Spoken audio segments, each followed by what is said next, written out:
Jerusalem বেশি সৈন্য যায়নি, শুধুমাত্র হযরত উমর একা গেছিলেন। জেরুজালেম বেঈমানদের হাতে ছিল, পাদ্রীদের হাতে ছিল, খ্রিস্টানের হাতে ছিল। জেরুজালেম শাসন হতো খ্রিস্টানদের মতবাদে। কিন্তু হযরত উমর যখন তৌহিদের দাওয়াত নিয়ে পৌঁছিয়ে দিলেন, তৌহিদের দাওয়াত নিয়ে তোমরা জেরুজালেম পৌঁছিয়ে যাও, তখন তারা জেরুজালেমের যারা সৈন্য ছিল, মুসলিম সৈন্যদেরকে তারা কেল্লায় আবদ্ধ করে দিল এবং বলল যে তোমার যতদিন না আসবে তোমাদের ছাড়া হবে না। পত্র দ্বারা হযরত উমরকে চিঠি লেখা হলো, উমর তুমি একবার জেরুজালেমের মাটিতে পা দাও, তুমি জেরুজালেমে আসলে তোমার সঙ্গে বসে আমি একটা আলোচনা করে নিব, কারণ তুমি হচ্ছ বিশাল সাম্রাজ্য, 2200 বর্গ কিলোমিটার মানে অধিপতি, কিংবা 18 লক্ষ বর্গ কিলোমিটারের অধিপতি। জেরুজালেম আমি তো একটা ছোট দেশ নিয়ে বাস করছি। হযরত উমর যখনই চিঠিটা পেয়ে গেলেন, সঙ্গে সঙ্গে তিনি আসলামাকে ডাকলেন। আসলামা ছিলেন তার রাজ ভান্ডার থেকে দেওয়া একটা খাদিম। তিনি হচ্ছেন মুসলিম জাহানের খলিফা, তিনি হচ্ছেন দ্বিতীয় খলিফা। বিশ্ব নবী পৃথিবী থেকে চলে গেছেন, হযরত আবু বকর চলে গেছেন, এরপরে উমরের জামানা চলে এসেছে, হযরত উমর সেখানে রয়েছেন। এমন সময় আসলামা একটা উটকে রেডি করে নিয়ে এসে বললেন, হুজুর চলেন, এখন যেতে হবে জেরুজালেম। হযরত আসলামা যখন উটটা আনলেন, উটের উপরে চেপে নিলেন কে? হযরত উমর। হেরি পশ্চাতে চাহি তুমি চলিয়াছ রৌদ্র দগ্ধ দুর্মরু পথ বহি, জেরুজালেমের কেল্লা যেথায় আছে অবরোধ করি, বীর মুসলিম সিনা দল তব বহুদিন মাস ধরি, দুর্গের দ্বার খুলিবে তারা বলেছে শত্রু শেষে, উমর যদি গো সন্ধি পত্রে স্বাক্ষর দেয় এসে।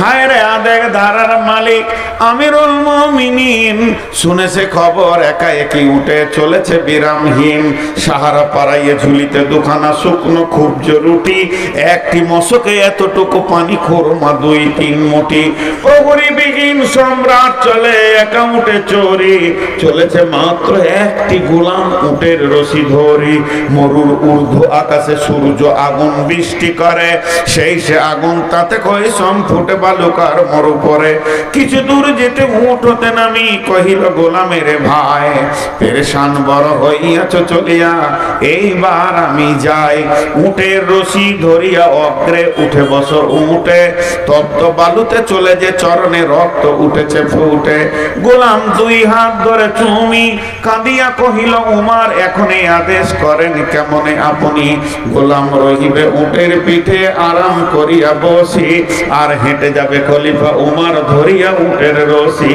খলিফা হাসিয়া বলে তুমি জিতে গিয়ে বড় হতে চাও ভাই রে, এমনই চলে রোজ কিয়ামতে আল্লাহ যেদিন বলিবে উমর রে, করিনি খলিফা মুসলিম জাহানের তরে সুখ তরে তোরে, কি জবাব দিব কি করিয়া মুখ দেখাবো রসুলের ভাই, আমি তোমাদের প্রতিনিধি মাত্র, মোর অধিকার নাই, আরামে সুখের মানুষ হইয়া মানুষের নিতে সেবা, ইসলাম বলে সকলে সমান কে বড় ক্ষুদ্র কে বা, উমর চড়িল গোলাম চড়িল উটের পিঠে, উমর ধরিল রশি মানুষের স্বর্গে তুলিয়া ধরিয়া ধুলাই নামিল শশী। এই অবস্থায় যখন যাচ্ছে খলিফা উটের রশি ধরে আছে, গোলাম উটের উপরে চেপে আছে।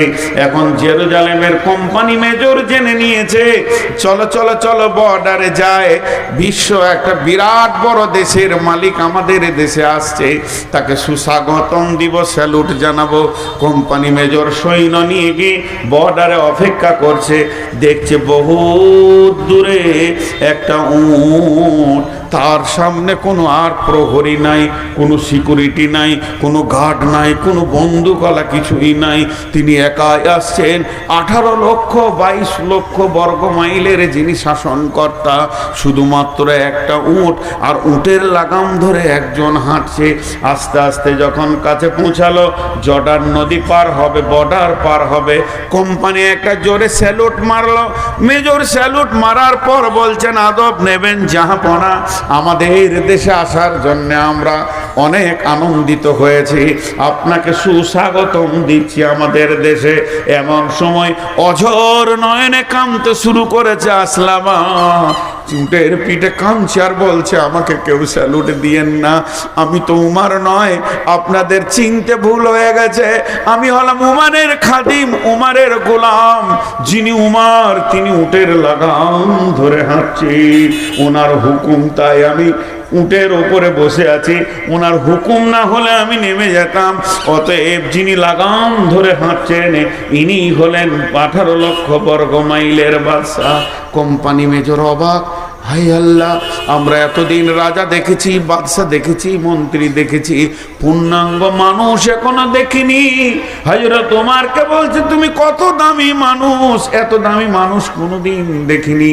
তারপরে গেল গির্জা ঘরে, বিশাল গির্জা, খ্রিস্টানদের গির্জা ঘরে তাকে স্বাগতম জানানো হলো। উমার গির্জা ঘরে উঠলেন, পোপের সঙ্গে কথা বলছেন। গির্জার যে মেন পোপ সেই হচ্ছে দেশের শাসক। কথা বলতে বলতে হঠাৎ উমার পোপকে বলছেন, ছোট হয়ে আদবের সঙ্গে বলছেন, হযরত ভাই আমার, একটু আমাকে ছেড়ে দেন, আমি 2 রাকাত নামাজ পড়ে আসি। গির্জার পোপ তখন অবাক, এত বড় মানুষ, এত বড় দাপটওয়ালা মানুষ আমার কাছে ছুটি চাইছে, কেমন কথা। তার দিলটা গলে গেল। তখন তিনি বললেন, আমাদের এই আঙিনায় গির্জায় পড়িলে নামাজ হবে নাকি কবুল আল্লাহর দরবারে, একবার আপনি এখানে নামাজটা পড়ে নেন। তখন হযরত উমর উদাহরণ বুঝালেন, ভাইয়া শুনেলেন, আমার সৈন্য বড়, দেশ বড়, ক্ষমতা বেশি, আমি যদি গির্জাতে 2 রাকাত নামাজ কোনো কোণে পড়ে নি, আমার সৈন্যরা ভেবে নেবে হযরত উমর ইশারা করছে গির্জাটাকে ভেঙে দিয়ে মসজিদ করে নাও। এটা তো আমার আল্লাহ হুকুম দেয়নি, এটা আমার নবীর বিধান নয়। কর মসজিদ, গির্জারে ভেঙে মসজিদে মুসলমান, এ কোনো দিন হতে পারবে না। আমাকে ফাঁকা জায়গায়, একটু ফাঁকা খোলা মাঠে 2 রাকাত নামাজ পড়ার সুযোগ দেন। যখনই এই কথা বলা, তখন সারা জেরুজালেমের যিনি শাসনকর্তা পোপ এইভাবে উমরের হাতটা ধরে বললেন, আশহাদু আল্লা ইলাহা ইল্লাল্লাহ ওয়া আশহাদু আন্না মুহাম্মাদান আবদুহু ওয়া রাসূলুহু। আল্লাহ তাবারাক ওয়া তাআলা বলেন, শুনেলে তোদের উপরে অত্যাচার কখন চলবে, তখন তোরা কারো দিকে আঙুল তুলে দোষ দিবি না, কোন রাজনৈতিক দলকে দোষ দিবি না। তোরা নিজেরা নিজেদের লিকটাকে মারার চেষ্টা কর। তোর গাড়ির পাংচার হয়েছে, দেশওয়ালাকে দোষ দিলে হবে না। তুমি তো বলছো ভারতবর্ষ ইসলাম কায়েম করব, তোমার 3.5 হাত বডিতেই ইসলাম নাই। এখানে যতগুলি মানুষ বসে আছে, গোটা দেশে ইসলাম কায়েম করতে হবে না। আমি নূর মোহাম্মদকে শুধু দেখেন খেয়াল করে, আমি বেঈমান, আমি মুনাফিক, আমি জালিম, আমি অত্যাচারী, তাহলে আমার কাছে ইসলাম নাই। 3.5 হাত বডিতে এখানে ইসলাম নাই। এখন তো রাজ্য দখল, তারপরে কেন্দ্র দখল, এটা পরে ছেড়ে দেন। এখানে যে 2-3 হাজার লোক বসে আছেন, কোরআনের ফরমাতে একটা করে ধরবো, আর কোরআন নামে কিউআর কোডে দিয়ে দেখবো মুসলিম না নন মুসলিম। কোরআন একটাকেও মুসলিম বলবে না, ইভেন আমাকেও বলবে তুই বেঈমান হালাতে বক্তব্য রাখছিস। তাহলে অত্যাচার তো মুসলমানদের উপরে হয়নি, হয়েছে বেঈমানদের উপরে হয়েছে। আজকে হিসাব করেন, আমরা আছি মুসলমান, আধার কার্ডে মুসলমান, ভোটার কার্ডে মুসলমান, প্যান কার্ডে মুসলমান, ভোটার লিস্টে মুসলমান। আপনাদের এই বিলবাড়ি গ্রামে হাজার মুসলমান আছে, পুরুষ খালি, নারীটি বাদ দিয়ে বলছি, হাজার মুসলিম আছে এখানে এই গ্রামটায় বলেন? 3,500। জোহরের নামাজের সময় মসজিদে গুনে নিব 3,500। খালি লোকের লিক দেখছে। জোহরের নামাজে আজানের পর মসজিদে কাউন্ট হবে 1 2 2100 2000 400 2000 3500 মসজিদ ঢুকে যাবে। ভাইরা আমার, এবার আল্লাহ কি বলছেন? মা আমার, বোন আমার, কান দিয়ে শোনেন। قل إن كان آباؤكم وأبناؤكم وإخوانكم وأزواجكم وعشيرتكم وأموال اقترفتموها وتجارة تخشون كسادها ومساكن ترضونها। আমরা আল্লাহ বলছেন, যখন তোদের 8টা জিনিসের ওপরে মহব্বত বেড়ে যাবে 3টের তুলনায়, সেই 8টাকে বাপের মহব্বত, ভাইয়ের মহব্বত, সন্তানের মহব্বত, বিবির মহব্বত, বন্ধুর মহব্বত, সঞ্চিত মালের মহব্বত, ব্যবসা বাণিজ্য চাকরি বাকরির মহব্বত, এবং যে অট্টালিকাটা তুমি বানিয়েছ এই ঘরটির মহব্বত যখন তোমার বেড়ে যাবে, এই 8টার মহব্বতে তখন তুমি পাগল হয়ে থাকবে। এই 8টার মহব্বতে তোমার সূর্য উঠবে ডুববে, তুমি আনন্দে আত্মহারা হয়ে যাবে। তোমার কাছ থেকে 3টে মহব্বত বেরিয়ে চলে যাবে। 3টে তোমার মুখের দাবি থাকবে কিন্তু মহব্বত থাকবে না। সেই 3টে কি? আহাব্বা ইলাইকুম মিনাল্লাহ, আল্লাহর মহব্বত তোমার দিল থেকে চলে যাবে। আমার আল্লাহ সকাল বিকাল তোমাকে 10 বার ডাকবে, হাইয়া আলাস সালাহ, তুমি তখন আসবে না। হাইয়া আলাল ফালাহ, এসো তুমি এখানে নিষ্কৃতি নিয়ে যাও। তোমাকে মারবে না, বজরং মারবে না, শিবসেনা মারবে না। আমার অফিসে এসো, আমি রব তোমাদেরকে ডেকেছি। তখন তুমি চায়ের দোকানে থাকবে, তাসের আড্ডাতে থাকবে, তখন তুমি জুয়ার আড্ডাতে থাকবে। আল্লাহর ডাকে সাড়া দিবে না, আল্লাহ তোমার উপরে নারাজ হয়ে যাবে। ও রাসূলিহি, আমার রসুলের উপরে তোমাদের নাফরত কত হবে। মুসলমান, তোমার গালে দাড়ি থাকবে না, বাম হাতে পানি পান করবে, ডান হাতে দাঁড়িয়ে পেশাব করবে, পেশাব করে তুমি পানি নেবে না। মুসলমান, তোমার কাছ থেকে রসুল বিদায় নিয়ে নেবে। আর ওয়াজিহাদিন ফি সাবিলিহি, আল্লাহর রাস্তায় বেরিয়ে আল্লাহর দ্বীনকে প্রতিষ্ঠিত করার চিন্তা তোমার থাকবে না।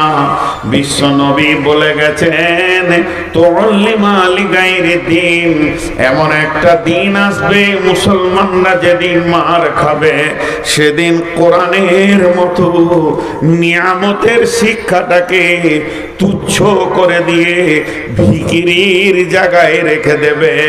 আর ইংরেজি বাংলার বড় বড় মিশনগুলোর পেছনে বাপরা দৌড়বে সন্তানকে দেওয়ার জন্যে। আমার কোরআন ভিখারির মতো মসজিদে পড়ে থাকবে। ওই দিন তোমাদের পিঠের চামড়াগুলো কাঁচা তুলবে শিবসেনাতে বজরঙ্গে, আর তোমরা অঝর নয়নে কানবে। আমি আল্লাহ দর্শকের ভূমিকা পালন করব, এতটুকু আমার কাছ থেকে তোমরা হেল্প পাবে না। তার কারণ হচ্ছে তোমার সঙ্গে আমার তালাক ঘটে গেছে। তুমি তুমি কোনো দায়িত্ব নাই। আমি যে মেয়েটাকে বিয়ে করেছি ওই মেয়েটা হলো আমার বিবি, তাকে আমি ভালোবাসি, তার সঙ্গে আমার প্রেম আলাপ আছে, তার আমি কসমেটিক্স দিই, কাপড় দিই, তার খাওয়ার চিন্তা করি। মেয়েটা অসুস্থ হলে আমাকে বড় কষ্ট লাগে, নানান চিন্তায় তাকে আমি নিয়ে আছি। যেদিন মেয়েটি লোক ডেকে খোলা তালাক নেবে, এর সঙ্গে আমি আর সংসার করব না, এর সাথে আমার কোনো সম্পর্ক থাকবে না। ওই দিন মেয়েটার সাথে আমার তালাক ঘটে গেল সামাজিক ভাবে। সমাজ জেনে নিল মেয়েটির সঙ্গে আমার চিরতরের তালাক হয়ে গেছে। ওই মেয়েটি সামনে ঈদে অপেক্ষা করছে, আমার জন্য নতুন কাপড় আসবে, আমি তাকে কাপড় কিনে দেব। এই চিন্তাটাই হলো তার ভুল।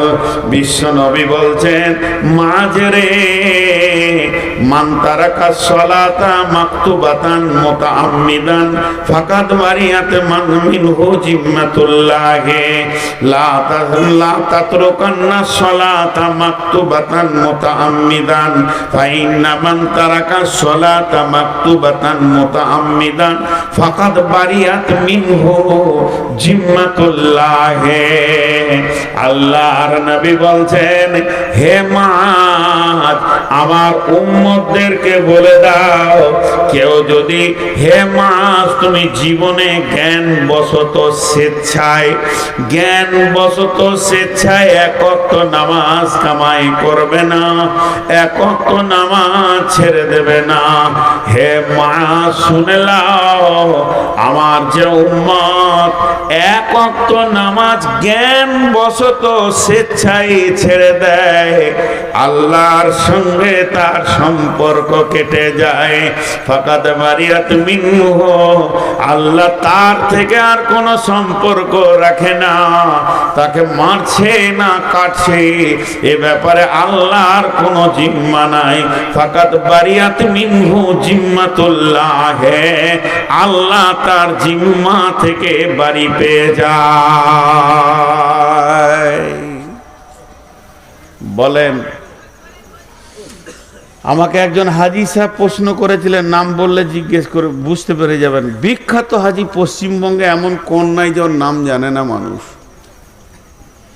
আমি কোনো কাজে গেছিলাম ওনার অফিসে, তো উনি আমাকে দেখেই চিনে ফেলেছেন যে আপনি নূর মোহাম্মদ, আমি আপনাকে ইউটিউবে দেখেছি, আপনার বাড়িও আমি কয়েকবার এসেছি। আমি বলিনি যে আমি নূর মোহাম্মদ, এসেছি চলে গেছি, কাজ ছিল না, আজকে কাজে এসেছি। তিনি আমাকে প্রশ্ন রাখলেন যে ভাই, এই যে পরিস্থিতি মুসলমানদেরকে ধরছে আর কাটছে, তা আল্লাহ এখন কি করছে? জি ভাই, আজকে ভারতবর্ষের সৈন্য সংখ্যা কত? 30 লাখ। আজকে বাংলাদেশের সৈন্য সংখ্যা কত? 5 লাখ। আজকে পাকিস্তানের সৈন্য সংখ্যা কত? আর কিছু। আজকে চীনের সৈন্য সংখ্যা কত? 40 লাখ। একটা সৈন্য সংখ্যা আছে, সৈন্যটাকে বলে শক্তি, দেশের শক্তি। দেখবেন বর্ডারে লেখা আছে বর্ডার সিকিউরিটি বল, ক্ষমতা বল, হিন্দিতে লেখা থাকে। তো এগুলো হলো দেশের শক্তি। আচ্ছা, সারা পৃথিবীর সমস্ত সৈন্যের শক্তির থেকে আমার আল্লাহর শক্তি কম? আপনাদের ধারণা কি? আল্লাহু আকবার। আল্লাহকে কিছু করতে হয়? আল্লাহ সবই করেন, কিন্তু কিছু করতে হয় না, হুকুম করলেই হয়ে যাবে, হুকুম করলেই হয়ে যাবে। আল্লাহ এখনই হুকুম করবে, রাত্রি 11:30টায়, সকালে উঠে দেখবেন গোটা দেশ মুসলিম হয়ে গেছে। আল্লাহর কাছে যথেষ্ট, আল্লাহর হুকুমটাই যথেষ্ট। তারপরও আল্লাহ সৈন্য সংখ্যা সম্পর্কে কি বলছেন? শবে মেরাজের রাত্রিতে বিশ্ব নবী সফর করলেন। প্রথমে বাইতুল্লাহতে 2 রাকাত নামাজ পড়লেন, এরপরে বাইতুল মামুরে 2 রাকাত নামাজ, বাইতুল্লাহ 2 রাকাত নামাজ পড়ে তারপরে বিশ্ব নবীকে বর্রাকে জিব্রাইল নিয়ে চলে গেলেন ফিলিস্তিনে, যেটা মসজিদে আকসা, যেটাকে নিয়ে ঝামেলা চলছে। ওই জায়গায় গিয়ে উনি 2 রাকাত নামাজ পড়লেন। নামাজ পড়ার পর ওখান থেকে ঘোড়া ঊর্ধ্ব গগনে যেতে শুরু করলো।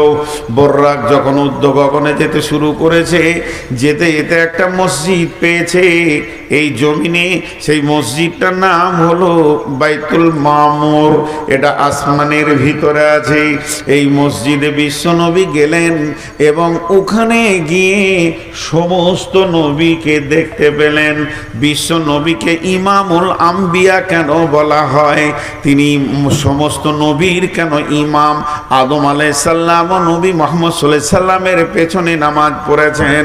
ওখানে সমস্ত নবী রয়েছে। জিবরাইল আমিন বিশ্ব নবীকে বর্রাক থেকে নামিয়ে হাতটা ধরে টেনে নিয়ে গিয়ে মুসল্লায় দাঁড় করিয়ে দিলেন। বিশ্ব নবী 2 রাকাত নামাজ পড়লেন, সালাম ফিরলেন। সমস্ত নবীরা নবীজির পেছনে সালাত আদায় করলেন। এরপরে তিনি চলে গেলেন 7 তবক আসমানকে ভেদ করে সিদরাতুল মুনতাহা। আল্লাহর সঙ্গে মোলাকাত হলো, সরাসরি দেখা হয়নি। আম্মা জান আয়েশা প্রশ্ন করেছিলেন, ইয়া রাসূলুল্লাহ, আপনি কি আল্লাহকে দেখেছেন? বিশ্বনবী উত্তরে বলেছেন, আমি দেখিনি, তবে নূরের তাজাল্লি আমি দেখেছি। এরপরে তিনাকে সমস্ত ট্রেনিং করিয়ে, কেউ বলে 14 বছরের সফর ছিল, কেউ বলে 28 বছরের সফর ছিল। এই সফরটা সেরে বিশ্বনবী যখন এসে মসজিদে নববীতে বর্ণনা দিচ্ছেন, তখনই বলেছেন বাইতুল মামুরের ক্যাপাসিটি কত, আপনাদের মসজিদটা ক্যাপাসিটি কত। এখনই অঙ্ক করলেন, প্রত্যেকটা মুসল্লাতে একটা মানুষকে 8 ফুট না জায়গা লাগে নামাজ পড়তে। এটা কয় ফুট হতে দেখলেন? তাহলে বিশ্ব নবী গো ওই মসজিদটা ক্যাপাসিটি কতটা? নবীজি বলেছেন, শুনে লাও, ক্যাপাসিটি শুনে লাও, সেই সাথে ফেরেশতা সংখ্যাও শুনে লাও। একসঙ্গে আল্লাহর 70,000 ফেরেশতা সেখানে নামাজ পড়ে। একসঙ্গে আল্লাহর 70,000 ফেরেশতা সেখানে নামাজ পড়ে। যে 2 রাকাত নামাজ পড়ে বেরিয়ে চলে যায়, পশ্চিম দিকে সূর্য উঠবে, কিয়ামত হয়ে যাবে, ওই ফেরেশতাটা আর দ্বিতীয় চান্স পাবে না। সৈন্য সংখ্যা কত হলো? 12,500। মাথা নাড়িয়েছে, বলছে হ্যাঁ। তাহলে কেমন শুনছে, খালি ধ্যান নেন। 70,000 একবার 2 রাকাত পরে বেরিয়ে যায়, আর 2 রাকাত নামাজ পড়ার জন্য পেছনে লাইন দিয়ে দাঁড়িয়ে আছে, এরা ঢুকে যায়, ওরা বেরিয়ে যায়, পরের স্টেপ ঢুকে যায়। এইভাবে চলতেই আছে কিয়ামত পর্যন্ত। 2 রাকাত নামাজ যে পড়েছে দ্বিতীয় চান্স পাবে না। এতগুলি ফেরেশতা আছে। তাহলে একটা ফেরেশতার ক্ষমতা কতটা? 1 চর দিলে মনে হয় হালকা লাগবে, জি না। আল্লাহ 2টো মাস্তানের নাম আপনাদের সামনে বলছি, বেশি বলবো না। একটা হলো ওর নাম আজরাইল। আজরাইল নাম নয়, মালাকুল মত। তো এই মালাকুল মত যে মতের ফেরেশতা, এর কত ক্ষমতা? প্রতিদিন মার্ডার করছে। কোনো কেস কাছারি আছে? বলেন। আপনাদের থানার নাম কি? নবগ্রাম থানাতে মনে হয় একদিন বাঁধা ছিল না? হ্যাঁ বলছে, হ্যাঁ ছিল। মাথা লড়াইছে, ও কি বুঝছে আল্লাহ জানে। জি, প্রতিদিন চালিয়ে যাচ্ছে আজরাইল, প্রতিদিন চালিয়ে যাচ্ছে। ওকে বাঁধার ক্ষমতা কারো নাই। একজন বাংলাদেশি বক্তা, উনি মজাক করছেন, বলেননি যে এরকম হাদিস আছে। একজনের বাপ মরে গেছে, দৌড়ছে থানাতে গিয়ে বলছে, এসপি সাহেব তাড়াতাড়ি করে কেস লেখেন। বলে কি হলো? আমার আব্বা এক্ষুনি মার্ডার হয়ে গেল। কখন? বলে সকাল 7টায়। তাড়াতাড়ি খাতাতে লিখছে, মার্ডার হয়েছে। কোথায়? বাড়িতে। কিভাবে? বলে আজরাইল মেরেছে, হে কলম ফেলে দিয়েছে। বলছে ওর নাম লিখতে গিয়ে আবার না জানি আমার উপর আবার কিছু হয়ে যায় না। তাহলে একটা মাস্তান বিশ্ব সামালতে পারছে না। মুদি যদি আজরাইলের নাম 3 বার শুনে তো চুচু চুচু করে পেশাব করবে। কিন্তু সে কার কন্ট্রোলে আছে? আজরাইল। জোরে বলেন, কার? বিসমিল্লাহির রহমানির রহিম। ওয়া নুফিকা ফিস সূরি ফাসাইকা মান ফিস সামাওয়াতি ওয়া মান ফিল আরদি। আল্লাহর আর একটা সৈন্যর নাম হলো ইসরাফিল। ইসরাফিল সুর ফুঁকে দেবে। ভারত কেন? রাম মন্দির কেন? আর জগন্নাথ মন্দির কেন? আর কি মসজিদ কেন? মন্দির কেন? পৃথিবীটা ময়দান বানিয়ে দেবে। আল্লাহ তো দূরের কথা, আল্লাহকে এখন জমার খাতায় রেখে দিলাম। আমার আল্লাহকে হাত লাগাতে হবে না। আমার আল্লাহ তার হাতকে নাপাক করবেন না। তিনি গোটা পুরোটাই পবিত্র পবিত্র থাকবেন। একটা হুকুম মেরে দেবে ইসরাফিলকে, বিশ্বটাকে ধ্বংস করে দেবে। এই রকম ক্ষমতা নিয়ে তিনি বসে রয়েছেন গদিতে, আর আমরা হলাম তার পাঁচাটা গোলাম, আর আমাদেরকে কাটা হচ্ছে। তাহলে আমাদের মালিক এখন কি করছে? নিশ্চয় মালিকের সঙ্গে সম্পর্ক কেটে গেছে। এই জায়গাটা যদি কেউ রিপেয়ার করে নিতে পারে, আল্লাহ তাবারাক ওয়া তাআলা সূরা নূরের মধ্যে বলছেন, বিসমিল্লাহির রহমানির রহিম, ওয়াদাল্লাহুল্লাযীনা আমানু মিনকুম ওয়া আমিলুস সলিহাতি লা ইস্তাখলিফান্নাহুম ফিল আরদি কামা ইস্তাখলাফাল্লাযীনা মিন ক্বাবলিকুম। আরেকবার বলছি, বিসমিল্লাহির রহমানির রহিম, ওয়াদাল্লাহুল্লাযীনা আমানু মিনকুম ওয়া আমিলুস সলিহাতি লা ইস্তাখলাফাল্লাযীনা মিনকুম কামা ইস্তাখলাফাল্লাযীনা লা ইস্তাখ দেখছো খালি মাথা ভুল করে। ওয়াদাল্লাহুল্লাযীনা আমানু মিনকুম ওয়া আমিলুস সলিহাতি, আল্লাহ তাবারাক ওয়া তাআলা বলছেন আমি তোদের সঙ্গে ওয়াদা করছি। আচ্ছা, আর একটা মাঝে কথা বলেলেন, আমি আরেকটা ততক্ষণ বের করে নিই মাঝে। আচ্ছা, আমার ওয়াদা, আমি যে ওয়াদা করেছি আজকে জালসায় আসবো, যদি আল্লাহ তৌফিক না দিত আসতে পারতাম? ধরেন বাড়ি থেকে বের হয়ে 5 গ্রামে গাড়িটা 3 পাল্টি, তাহলে হসপিটাল যেতাম। তাহলে আমার আসার কোনো ক্ষমতা নাই। আমি যেখানে এসেছি, আমি আসিনি, আমার আল্লাহ আমাকে তৌফিক দিয়েছে বলেই পৌঁছাইতে পেরেছি, ঠিক না? তো যখন আমি ওয়াদা করব তখন কি বলবো? ইনশাআল্লাহ আপনাদের জালসায় আমি আসছি। যখন ইনশাআল্লাহ বলবো তো আমার আল্লাহ আমাকে তৌফিক দেবেন। তা এই তৌফিকটা পেলে তবে আমি আসতে পারবো। কিন্তু আল্লাহকে কোনো তৌফিক লাগবে? আল্লাহ যদি কোনো ওয়াদা করে তৌফিক লাগবে? এতগুলো লোক, পেছনের লোক একটু আগে চিল্লাইছিলেন তো। আমি সলিড কোরআন হাদিস দিয়ে আজকে মলম দিয়ে যাচ্ছি, ঘা ভালো হয়ে যাবে। কিন্তু মেয়েরা শুনছে না, ওরা মুড়ি ভাজতেই আছে। জি, আপনারা শুনেন। মানে আমি তো আবার নারী বিশেষজ্ঞ, আমি বুঝি যে ওরা শুনবে না। ওরা এসেছে বহু দিনের পুরাতন গল্প গুজব উজাড় করছে। আচ্ছা, ওরা ওদের কাজ করুক, আপনারা আমার সঙ্গে কথা বলেন। আল্লাহ কোনোদিন ওয়াদা খিলাফ করেন না। এবার আমি বলছি, সূরা নূরে চলে যাবেন, 55 নম্বর আয়াতটা খুলবেন। আল্লাহ কি বলছেন? ওয়াদাল্লাহুল্লাযীনা আমানু মিনকুম ওয়া আমিলুস সলিহাতি লা ইস্তাখলিফান্নাহুম ফিল আরদি কামা ইস্তাখলাফাল্লাযীনা মিন ক্বাবলিকুম। আল্লাহ তাবারাক ওয়া তাআলা বলছেন, আমি ওয়াদা করছি রে সারা বিশ্বের মুসলমান, আমার ওয়াদাটা শুনেলে তোরা ঈমান আনার পর আমার ভালো আমলের ভিতরে তোরা ঢুকে যা।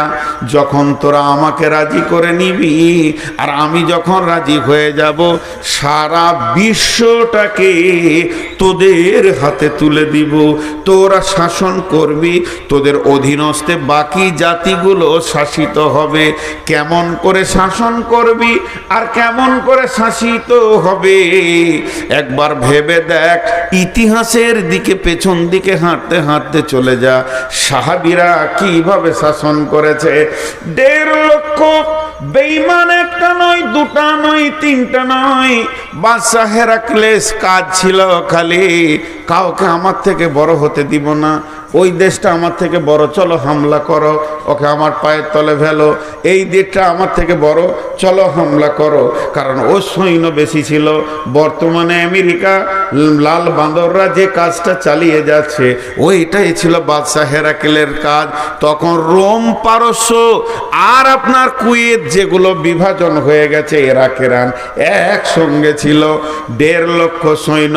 কোনো একজন ব্যক্তি বলল, ও বাদশা হিরাক্লিস, তুমি বহু জায়গা। কি হলো? ছেলে পেলে ভাগ্য ভালো না, আমি অন্য কিছু বলেছি, আমি খারাপ মনে করিনি যে কারো বিপদ হয়ে গেল নাকি। আর্তনাদ ছিল এটা, হাসি ঠাট্টা ছিল না। ও বাদশা হিরাক্লিস, তুমি তো বেশ কটা দেশ জয় করেছো, একটা নতুন শক্তি বের হয়েছে মদিনাতে, খবর পেয়েছো কি? ওই শক্তির নেতার নাম হলো নবী মুহাম্মদ সাল্লাল্লাহু আলাইহি সাল্লাম। কোনো ঝগড়া নাই, ঝামেলা নাই, ওর মাথায় চলে গেছে মোহাম্মদ নামে কে এসেছে রে মদিনাতে, খোঁজ নিয়ে দেখছে হ্যাঁ, যে যায় সে মুসলমান হয় আর অনুগত্য স্বীকার করে। তখন বাদশাহের কাজ বলছে এবার মদিনাটাকে জয় করো। সুরসুরি উঠে গেল। জি ভাই, এতদিন তুমি যা করেছো করেছো, এবার 11 লাখ তারে হাত দিতে যেছো বাপ, মোহাম্মদকে চিনো কি, সে কে? এবার বলো ওটাকে জয় করো। বিশ্ব নবী খবর পেয়ে গেল যে আমাদেরকে বিজয়ী করবে, আমাদের ওপরে তারা বিজয়ী হবে, আমাদেরকে পরাজিত করবে। রোম সোমবার রেডি হয়ে গেছে। আল্লাহ কোরআনে সূরা রোম দিয়ে দিয়েছেন। বিশ্ব নবী সৈন্যদেরকে বললেন, ও আল্লাহর গোলামের দল, ও আল্লাহর গোলামের দল, আলী রে, ওসমান রে, রে আবু বকর, কে আছো? উমর, এ খালিদ বিন ওয়ালিদ, এবার তোমরা রেডি হও। কতজন সৈন্য বিশ্ব নবী নিলেন সঙ্গে মোতার প্রান্তে যাওয়ার জন্য? 30,000 সৈন্য। 30,000 সৈন্য। কতগুলো বললাম? বেঈমানরা কত আছে? 1.5 লাখ। 30,000 সৈন্য নিয়ে মদিনা থেকে সফর শুরু করে দিলেন। আর মদিনা থেকে যখন সফর শুরু হলো, রাস্তাটা কয় কিলোমিটার ছিল? জি বলেন, কে বলতে পারবে? রাস্তাটা কয় কিলোমিটার ছিল? তখন তো কিলোমিটার ছিল না, এখন কিলোমিটারে এসে গেছে 1900 কিলোমিটার রাস্তা। পাহাড়ি রাস্তা, শুধু তাই নয়, পাহাড় পর্বত মরুভূমিকে পার করে তাদেরকে যেতে হবে। এই রকম পাহাড়ি রাস্তা, 1900 কিলোমিটারের রাস্তা তারা রেডি হয়ে গেল। এবার মুনাফিকরা ভিতরে ঢুকে গেল। মুনাফিকরা বলছে যাস না, প্রচণ্ড গরম, এত গরমে গিয়ে তোরা কি মরবি, এই মোহাম্মদের পেছনে যাস না। বিভিন্ন রকম বুঝাতে লাগলো। ভাইয়া, সূরা তওবার মধ্যে আল্লাহ আয়াত দিয়ে দিলেন, হে নবী তুমি বলে দাও, এই যে 54 ডিগ্রি সেলসিয়াসের গরম, বালি তো পুড়ে গেছে, পায়ের চামড়া উঠে যাবে, তোমাকে পাহাড়ে উঠতে হবে, নামতে হবে, চড়াই উতরাইকে তুমি ভয় করে যাবে না। কিন্তু শুনে নাও, এর থেকে জাহান্নামের আগুন আরো গরম। সাহাবীরা বের হয়ে গেলেন। কয়জন? 30,000। কয়জন বের হলেন বলেন? আর ওই দিকে আছে কয়জন? 1.5 লাখ। তাহলে 1.5 লাখ বেশি না 30,000 বেশি? 1.5 বেশি না 30 বেশি? 1.5 কম 30 বেশি। আরে 1.5 কম, দেখেন না, একের পরই তো 1.5। 1.5 লাখ সৈন্য নিয়ে ময়দানে যখন হাজির, বিশ্ব নবী একবার আল্লাহর মুজাহিদদের দিকে এরকম করে নজর ফিরিয়ে দেখলেন, সৈন্য যেন সব রেডি হয়ে আছে। তারপরও বিশ্ব নবীর মুখটা বড় ভারাক্রান্ত হয়ে গেছিল যে আমার আল্লাহর গোলামেরা, আল্লাহর মুজাহিদেরা আজকে কি ইসলামের পতাকা তুলবে, না ইসলাম আজকে মিটে যাবে? এই কথা বললেন। মনে মনে ভাবছেন, আল্লাহর কাছে হাত দুটি তুলে দিয়ে বললেন, রব্বানা, হে আমাদের রব, উনসুরনা, তুমি আমাদেরকে সাহায্য করো, আলাল কওমিল কাফিরিন। চেহারাতে একটু ছাপ পড়েছে, চিন্তা ছাপ। হযরত উমর কি বলছেন, ইয়া রাসূলুল্লাহ, ইয়া হাবিবাল্লাহ, আপনি কি কোনো টেনশন করছেন নাকি? হযরত উমরকে বিশ্বনবী বলে ফেলেন, উমর রে, আজকে তোমার কি মনে হয়? হযরত উমর বলেন, ইয়া রাসূলুল্লাহ, বিজয় তুলব ইনশাআল্লাহ, ইসলামের পতাকা রোমের মাটিতে গেড়ে দিয়ে চলে যাব, রোম আজকে আমাদের হাতে আসবে। হযরত উমরের কথাটা শুনে বিশ্বনবী বললেন, উমর রে, ছাগলের সঙ্গে বাঘের যুদ্ধ হচ্ছে, 30টা তোমরা দাঁড়িয়ে আছো, 30,000, ওরা দাঁড়িয়ে আছে 1.5 লক্ষ। বিশ্বনবীকে তখন আনন্দ দেওয়ার জন্য উমর বলছেন, ইয়া রাসূলুল্লাহ, 30,000 সৈন্যকে আপনি রেস্ট করতে বলেন ওদেরকে তাঁবুতে, আমাকে একাই ছেড়ে দেন, 1.5 লাখে ঘর পাঠিয়ে দিছি। নবীজি বললেন, উমর রে, এত সাহস তুমি কিলে কেমন করে পেলে? হযরত উমর উত্তর দিলেন, ইয়া রাসূলুল্লাহ, আপনি বলেছেন যার দিলে আল্লাহ আছে তার দিলটা হলো জীবিত, আর যার দিলে আল্লাহ নাই সে হলো মুর্দা। আমি উমার একাই জীবিত, 1.5 লক্ষ মুর্দা দাঁড়িয়ে আছে আমাদের সামনে। একটা বাঘের মতো হুঙ্কার মারব, ময়দান ছেড়ে দিয়ে, এক বাঘ 1.5 লক্ষ ভেড়ার জন্য যথেষ্ট, ময়দান ছেড়ে দিয়ে চলে যাবে। যখন তুমুল যুদ্ধ মহড়া শুরু হয়ে গেল, বন্ধুরে, আল্লাহ কোরআনে দিলেন গুলিবাতির রোম, 30,000 সৈন্য বিশাল রোম সাম্রাজ্যকে দখল করলেন। শুধু দখল করেনি, তাদের সিংহাসন পর্যন্ত পৌঁছে গেলেন। শুধু পৌঁছায়নি, সেখানে যে আপনার কিনা সোনার তাজ ছিল, সোনার শিকল ছিল, স্বর্ণ যত ছিল সবকে টেনে হিঁচড়ে বের করে নিয়ে এসে মসজিদের নববীর গোডাউনে ছুঁড়ে ফেলে দিলে বাইতুল মালে জমা করে দিয়েছে। এর নাম হলো আমরা সেই সে জাতি, আমরা সেই সে জাতি। কিন্তু আজকে আমরা কি, আজকে আমরা, জি ভাই শুনেন, আজকে আমাদের অবস্থাটা কোন জায়গায় পৌঁছে গেছে? খোদায় পাইয়া, আল্লাহ রে পাইয়া, বিশ্ব বিজয়ী একদিন ছিল যারা, আল্লাহকে হারিয়ে ভীত পরাজিত, আজ দুনিয়ায় তারা।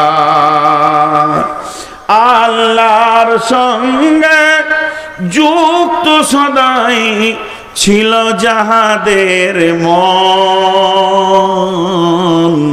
দুঃখে রোগে শোকে অটল ছিল যাহারা সর্বক্ষণ। এসে শয়তান ভোগ বিলাসের, ভাষাটা শোনেন কবি নজরুলের, এসে শয়তান ভোগ বিলাসের কারিয়া নিয়েছে ইমান তাদের, আল্লাহকে হারায় মুসলিমাত হয়েছে সর্বহারা। আজকে আমরা শেষ হয়ে গেছি। তাদের সঙ্গে কে ছিল না? আল্লাহ। আমাদের সঙ্গে আল্লাহ নাই, আমাদের সঙ্গে আল্লাহ নাই, আমাদের সঙ্গে আল্লাহ নাই, শেষ হয়ে গেছে। আল্লাহর সাথে সম্পর্ক অনেক আগে কেটেছে। আল্লাহকে সাক্ষী রেখে একটা কথা বলছি, আজকে পবিত্র মজলিসে বসে আছেন, একটু বেঈমানি কথা বলবেন না, আপনারাও, আমিও বলবো না। আজকে আমার আল্লাহ আমাকে তৌফিক দিয়েছেন, এশার নামাজ 2 রাকাত রাস্তায় সফরের পড়েছি। আমি এশার নামাজ 2 রাকাত পড়েছি তাই হাত তুললাম। আপনারা এশার নামাজ পড়ে কে কে বসেছেন হাত তুলেন। আর বাকি কটা মার কি সাদে পড়ছে গো?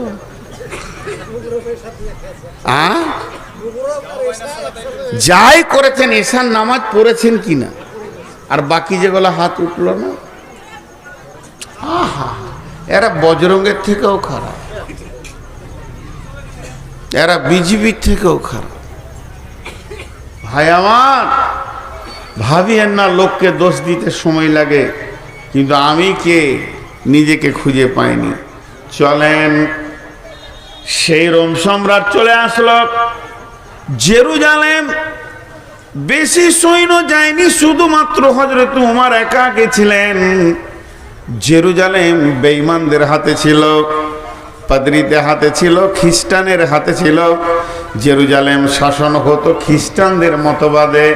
কিন্তু হযরত উমর যখন তৌহিদের দাওয়াত নিয়ে পৌঁছিয়ে দিলেন, তৌহিদের দাওয়াত নিয়ে তোমরা জেরুজালেম পৌঁছে যাও, তখন তারা জেরুজালেমের যারা সৈন্য ছিল মুসলিম সৈন্যদেরকে তারা কেল্লায় আবদ্ধ করে দিল এবং বলল যে তোমার যতদিন না আসবে তোমাদের ছাড়া হবে না। পত্র দ্বারা হযরত ওমরকে চিঠি লেখা হলো, ওমর তুমি একবার জেরুজালেমের মাটিতে পা দাও, তুমি জেরুজালেমে আসলে তোমার সঙ্গে বসে আমি একটা আলোচনা করে নিব, কারণ তুমি হচ্ছ বিশাল সাম্রাজ্য 2200 বর্গ কিলোমিটার মানে অধিপতি, কিংবা 18 লক্ষ বর্গ কিলোমিটারের অধিপতি। জেরুজালেম আমি তো একটা ছোট দেশ নিয়ে বাস করছি। হযরত ওমর যখনই চিঠিটা পেয়ে গেলেন সঙ্গে সঙ্গে তিনি আসলামাকে ডাকলেন। আসলামা ছিলেন তার রাজ ভান্ডার থেকে দেওয়া একটা খাদিম। তিনি হচ্ছেন মুসলিম জাহানের খলিফা, তিনি হচ্ছেন দ্বিতীয় খলিফা। বিশ্ব নবী পৃথিবী থেকে চলে গেছেন, হযরত আবু বকর চলে গেছেন, এরপরে ওমরের জামানা চলে এসেছে, হযরত ওমর সেখানে রয়েছেন। এমন সময় আসলামা একটা উটকে রেডি করে নিয়ে এসে বললেন, হুজুর চলেন, এখন যেতে হবে জেরুজালেম। হযরত আসলামা যখন উটটা আনলেন, উটের উপরে চেপে নিলেন কে? হযরত ওমর। হেরি পশ্চাতে চাহি তুমি চলিয়াছ রৌদ্র দগ্ধ দুর্মরু পথ বহি, জেরুজালেমের কেল্লা যেথায় আছে অবরোধ করি, বীর মুসলিম সিনা দল তব বহুদিন মাস ধরি, দুর্গের দ্বার খুলিবে তারা বলেছে শত্রু শেষে, উমার যদি গো সন্ধি পত্রে স্বাক্ষর দেয় এসে। হায় রে আদেক ধারার মালিক আমিরুল মুমিনিন, শুনেছে খবর একা একই উঠে চলেছে বিরামহীন, সাহারা পাড়াইয়ে ঝুলিতে দুখানা শুকনো খুবজ রুটি, একটি মশকে এতটুকু পানি খোরমা 2-3 মুঠি, প্রহরী বিহীন সম্রাট চলে একা উঠে চোরি, চলেছে মাত্র একটি গোলাম উটের রশি ধরি, মরুর ঊর্ধ্ব আকাশে সূর্য আগুন বৃষ্টি করে, সেই সে আগুন তাতে কই সম ফুটে বালুকার মরু পরে, কিছু দূর যেতে উট হতে নামি কহিল গোলামের ভাই, পেরেশান বড় হইয়াছ চলিয়া এইবার আমি যাই, উটের রশি ধরিয়া অগ্রে উঠে বসো উঠে, তপ্ত বালুতে চলে যে চরণে রক্ত উঠেছে ফুটে, গোলাম 2 হাত ধরে চুমি কাঁদিয়া কহিল উমার এখনই আদেশ করেন কেমনে আপনি, গোলাম রহিবে উটের পিঠে আরাম করিয়া বসি, আর হেঁটে যাবে খলিফা উমার ধরিয়া উটের রশি।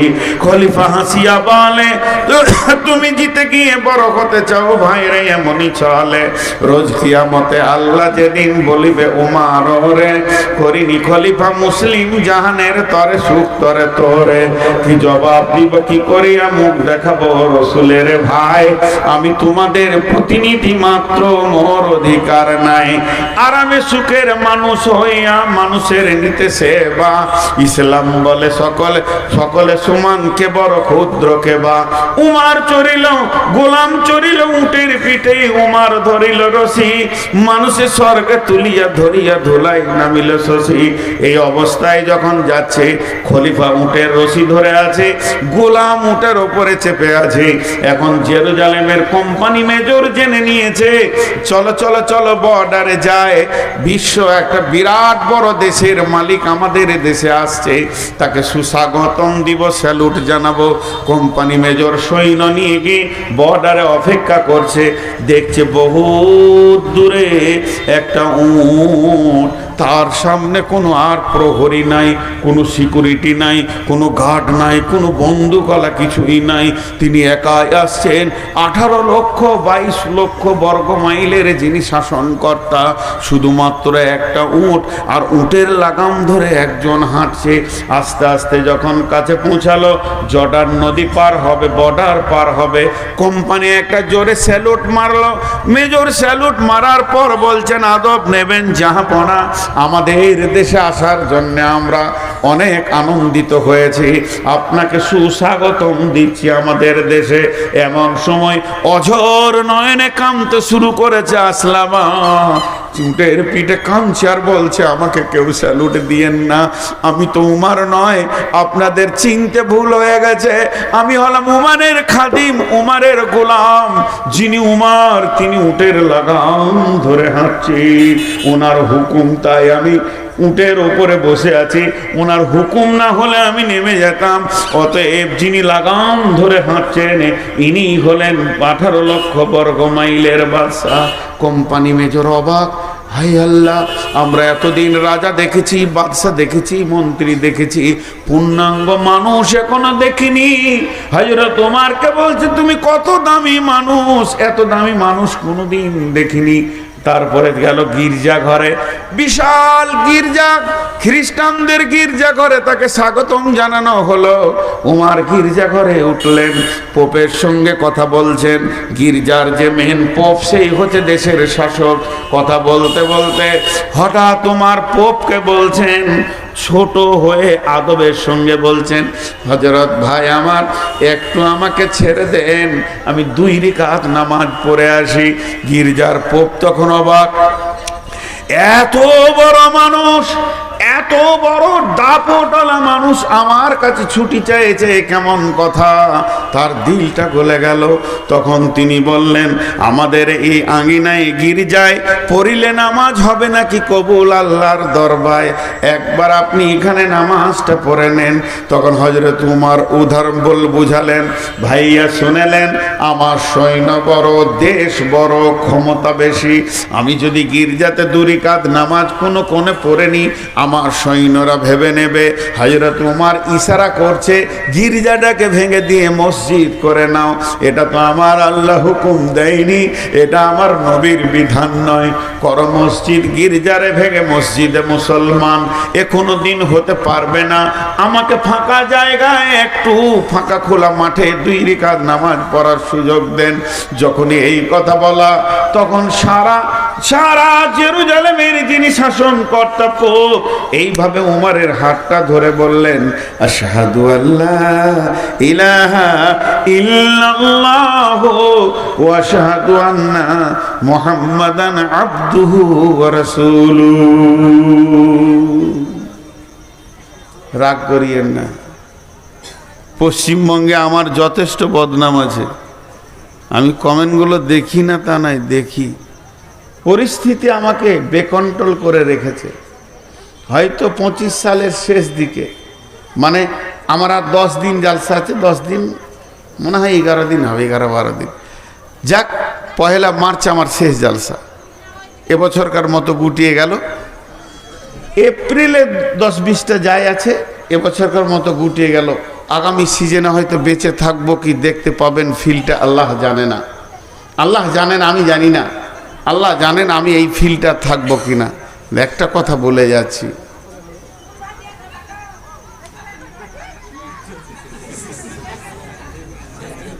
পানি খাই, হ্যাঁ,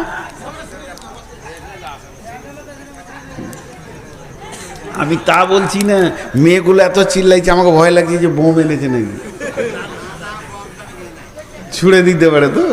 তো আমি আপনাদের সামনে একটা কথা বলে যাচ্ছি, খুব ঠান্ডা মাথায় আপনারা কথাটা শুনবেন। ভুল হলে আপনাদের পায়ের জুতোগুলো আমার মাথাতে ছুঁড়বেন, আমি ফুল বলে কুলিয়ে নেব। আমি আলিমদেরকে আগে বলছি, এই জাতির প্রথম শ্রেণী হচ্ছে আলিম। এখন মসজিদে ইমাম ভাতা চলছে কি চলছে না? জায়েজ না জায়েজ বলবো না, আমার ক্ষমতা নাই, ফতোয়া দিতে পারবো না, চলছে। তো একটা এলাকায় থানাতে মনে হয় একটা করে ইমামকে লিডার বা নেতা করা হয়েছে। কথা বলেন, হয়েছে কি হয়নি? এখন কোনো ইমাম যদি মসজিদ চেঞ্জ করছে তো ওর নামটাও চেঞ্জ করতে হচ্ছে, এই সমস্যায় রয়েছে। তো তার কাছে যেতে হবে, তার সাথে আবার ব্লকের, তারপরে আপনার এমএলএর সব একটা নেটওয়ার্ক করা আছে, সরকারিভাবে দেওয়া আছে। আচ্ছা, ও ঘোষ খেছে কি খেছে না? ওকে যদি পঞ্চায়েতে প্রদান করা হয় একটা মসজিদের ইমামকে, আর তার পেছনে যে মুসল্লি কটা নামাজ পড়ছে তারা যে কোন সুখে পড়ছে আল্লাহ জানে। বলেন, মুসলমানদের প্রথম শ্রেণীটার অবস্থা বললাম। ঘোষ খেছে মসজিদের ইমাম। আজকে গোটা ভারতটায় যত হিন্দু, জৈন, খ্রিস্টান, বৌদ্ধ, শিখ আছে, সবাইকে গদি থেকে নামিয়ে দিয়ে মৌলবি কটাকে যদি খালি এমএলএ, এমপি আর মন্ত্রী করে দেওয়া হয়, এরা যত ঘোষ খাবে এরাও তো খায়নি।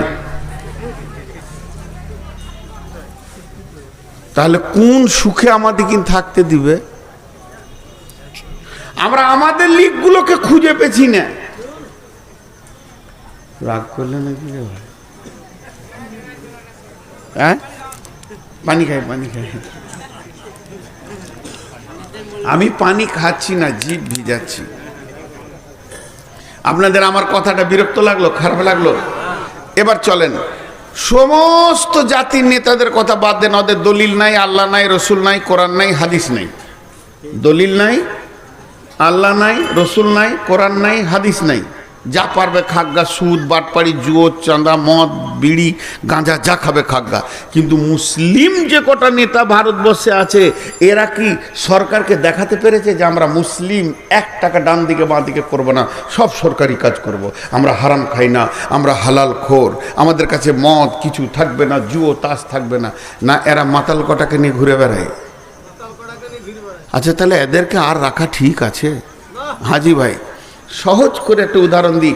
আমার দেহ এখানে একটা ঘা হয়েছে, কটকট কটকট কটকট কটকট, যে ডাক্তার বলছে ওষুধ খা, 2 দিন ওষুধ দিলে কিন্তু কটকট কটকট, ওষুধ থামাইতে পারলে না, আবার 2টো ইঞ্জেকশন দিলে, ডাক্তার টিপে দেখলে না, ইঞ্জেকশন দিই, কটকট কটকট, ওষুধে হলো না, ইঞ্জেকশনে হলো না, ভিটামিনে হলো না। যখন কিছুতেই হবে না, ডাক্তার তখন ওটাকে কেটে সরিয়ে ফেলে দিই, ওটা তোর দেহ লয়। তোর দেহ হলে শান্তিতে থাকতো। আজকে মুসলিমদের চরিত্র বলেন, গোটা দেশটাকে কটকট কটকট শেষ করে দিয়েছে। এদেরকে অপারেশন করা মানে দেশকে শান্তি করা। আমি আপনাদের বিরুদ্ধে বলছি না, আসছে আমার দ্বিতীয় স্টেপ আসছে, এটা প্রথমটা যাচ্ছে, একটু ধৈর্য ধরেন।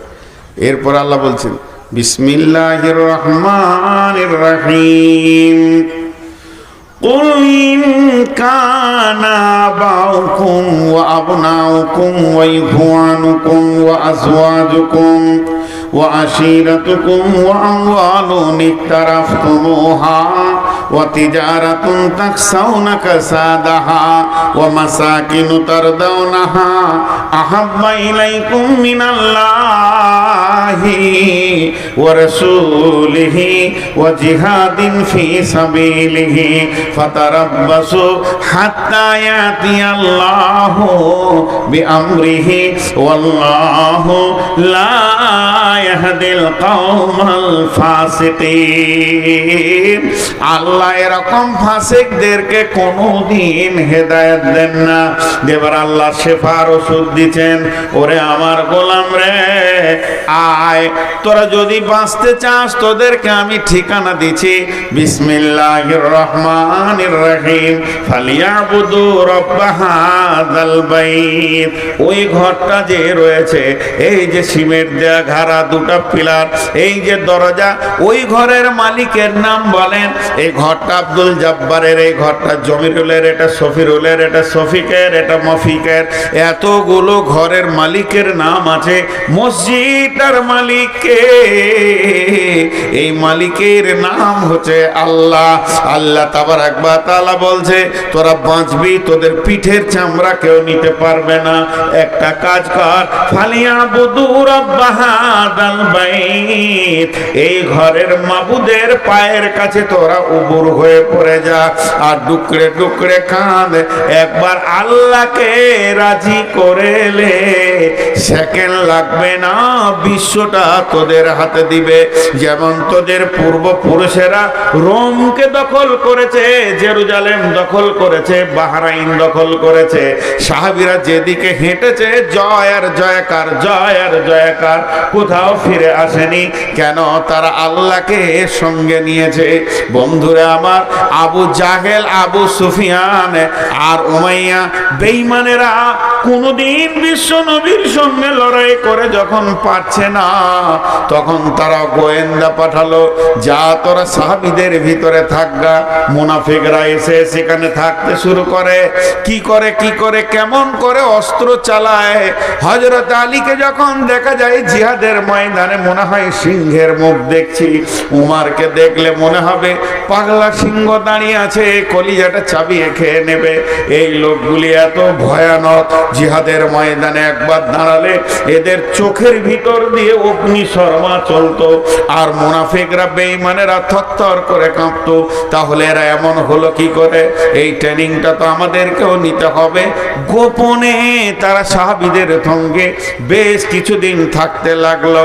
তারা করে কি, থাকতে থাকতে গভীর রাত্রিতে আলীর মতো বীরটা উঠেছে, উঠে উজু করে মসজিদে নববীতে কাঁদছে, চোখের পানিতে। মনে হচ্ছে না সিংহ শিয়ালের থেকেও দুর্বল মনে হচ্ছে। ঢুকরে ঢুকরে কাঁদছে আর বলছে, আল্লাহ আল্লাহ আল্লাহ, মওলা জিহাদের মালিক তুমি, জয় বিজয়ের মালিক তুমি, মাবুদ তুমি শক্তি দাও। হজরের পর আবার সিংহ হয়ে গেছে। তার মানে সারা রাত আল্লাহর সঙ্গে কানেকশন, আর সারা দিন জিহাদের ময়দানে মাস্তান। এদেরকে কে হারাবে? আমাদের তো আল্লাহ নাই, আমাদের তো রসুল নাই, চেহারাতে রসুল নাই, ইবাদতে আল্লাহ নাই। বিয়ে করেছি 27 বছর, হজ করে এসে দেখছি 8টা ছেলের বাপ। হাজিকে জিজ্ঞেস করছি, হাজি সাহেব ছেলে পিলে কয়টা? বলে 4টা বেটি 4টা বেটা। মাশাআল্লাহ, টাকা পয়সা হয়েছে। বিয়ে কতদিন হয়েছে? 43 বছর বিয়ে করেছি বাবা, 8টা ছেলের বাপ আমি। আমার বিয়ে রানিং চলছে 43 বছর। মক্কার মাটিতে জিজ্ঞেস করছি, হাজি সাহেব ফরজ গোসল জানেন? বলে জানি না। গোটা ঘর না পাক করে রেখে দিয়েছে 43 বছর ধরে। এ হাজির ঘরে কোন ফেরেশতা ঢুকবে রে বন্ধু? এবার তার বেটারা জানে কিনা জানি না ওই ঘরটার অবস্থা কি হয়ে আছে। শয়তান বলবে, এত বড় শয়তানি তো আমি বলি নাই। সারা বছর ঘরকে না পাক করে রেখে দে। মুসলমান, তোমাকে মুসলমান হতে হবে। এর জন্য আল্লাহ কোরআনে বলেছেন, ইয়া আইয়ুহাল্লাযীনা আমানু আমিনু, ঈমানদার তুমি ঈমানদার হয়ে যাও। ইয়া আইয়ুহাল্লাযীনা আমানু কু আনফুসাকুম ওয়া আহলিকুম নারা, হে ঈমানদারেরা তুমি নিজে বাঁচো, তোমার আহলকে জাহান্নামের আগুন থেকে বাঁচাও। এত কথা আল্লাহ বলেছেন। যে আমার আল্লাহ সূরা সফের ভিতর কি বলছেন দেখেন, আমাদেরকে বাঁচার টিপস দিচ্ছেন। বিসমিল্লাহির রহমানির রহিম, ইয়া আইয়ুহাল্লাযীনা আমানু হাল আদুল্লুকুম আলা তিজারাতিন তুনজিকুম মিন আযাবিন আলীম তুমিনুনা বিল্লাহি ওয়া রাসূলিহি ওয়া তুজাহিদুনা ফি সাবিলিল্লাহি বিআমওয়ালিকুম ওয়া আনফুসিকুম যালিকুম খায়রুল লাকুম ইন কুনতুম তা'লামুন। একটা মজার কথা আপনাদেরকে শোনাই। প্রেয়ার স্কুলে হয় কি হয় না? স্কুলে মাদ্রাসাতে কেমন করে দাঁড়ায়? লাইন সোজা করে দাঁড়ায় কি না? এই কথাটা উত্তর দেবেন আপনারা। এর মধ্যে যুক্তি কথা আছে। এটা আমি পেয়েছি গোলাম মুর্তুজার কাছ থেকে। তখন আমি বায়ান শুনছি বসে বসে, শিশু অবস্থায় খুব দামি কথা বলেছিলেন, এখন আমার ব্রেনে সেটা আছে।